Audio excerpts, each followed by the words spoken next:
মাহে রমজানের শেষের দিক, সবাই ব্যস্ত হয়ে পড়বে কেনাকাটায়। দেখুন, ইফতারিতে খাবার, শুধু খাবার আর খাবার। একটা মানুষের জন্য কত খাবার চাই।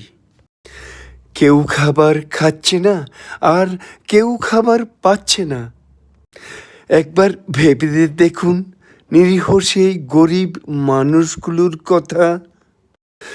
এরকম খাবার তাদের জন্য স্বপ্ন। একবার ভেবে দেখুন প্যালেস্তাইনের সে যুদ্ধে ক্ষতিগ্রস্ত মানুষগুলোর কথা। তাদেরও ছিল আপনার আমার মতো সুন্দর সংসার।